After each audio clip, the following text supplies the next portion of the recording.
Hello, everyone. We want to greet you for Master's birthday. It's such a beautiful time of year with Christmas and New Year's and Master's birthday. You know, Master brought into this world such a great, great light, and it's beginning to change the consciousness of the world around us. One of the great blessings of our life is that Devi and I get to travel a great deal. And in doing that, we can see throughout the West, in America and Mexico and Canada and South America, how Master's influence is spreading and spreading. Also in Europe, throughout Europe, and now especially in India.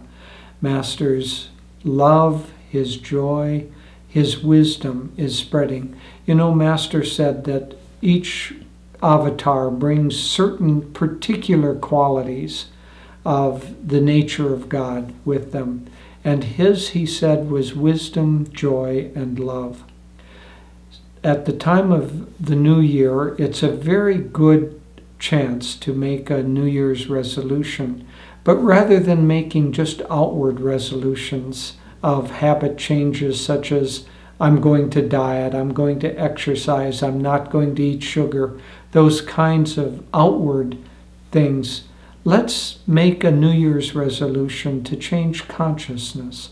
I would like to suggest this, that you think about what you would like your consciousness to be like in 5 years, and try to picture very clearly what you would like to be. And then, once you have that clearly in mind, then begin to think, what are the steps that I need to do in order to reach that? I know for myself, what I would like to be in 5 years is a pure reflection of God and Christ, and especially Guru, especially Master, because he's the one closest. And Swamiji was such a beautiful example of Master and his consciousness, that living reality in our lives. And so I would like to take this opportunity of Master's birthday and the New Year's to reflect on how I might change, how I might become closer to them and become a more perfect channel for them. But each of us, it would be good to think what particular gift we have, what particular opportunity we have in this life, and to take this chance of Master's birthday to grow ever closer to our own self. And as we do that, we will grow ever closer to him. I also want to send my very best wishes for a blessed New Year and a blessed Master's birthday. Over the years, we've gotten to know so many of you through the internet, through visits to our communities and meditation groups worldwide.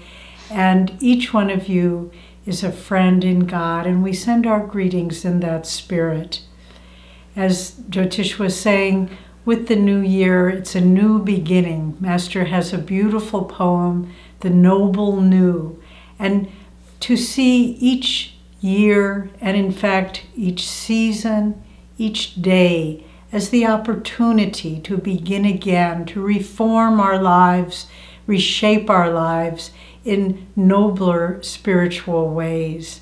And the coming of Master, he was born January 5th, 1893, so it's more than 100 years ago, more than 120 years ago. But what he brought to the world is a new birth of spiritual consciousness. The more his mission unfolds, the more I'm aware of the world impact of what he brought and how desperately the world needs it. It was, in certain ways, he was ahead of his time, because as we come into the challenges of that we can see in our times right now, we can see how all of his teachings, the instructions for how to live our lives more superconsciously, more in attunement with God, and the techniques that he brought, how these are the answers that people need to solve the problems that we globally are facing in the world today. When Swamiji, towards the end of his life, when people would ask him in interviews, what do you want your legacy to be? What do you see your legacy as? And he said, you know, the books I've written, all the things that I've done, I did them in service. But I want to be remembered that Swami Kriyananda was a good disciple. And so, as we celebrate Master's birthday here at Ananda Village, on Master's birthday we have a special beautiful ceremony with meditation and a flower offering, and we renew our discipleship vows. I would suggest to each of you, if you are a disciple, to, on this day, look at those vows in your meditation and renew them. Ever new. That is how we find God, refreshing our commitment, our devotion, our enthusiasm for the spiritual life. And if each day can be a rebirth of our discipleship, very quickly we will find ourselves living constantly in the presence of God and Guru. And this is our wish for you in the coming year. Joy to you.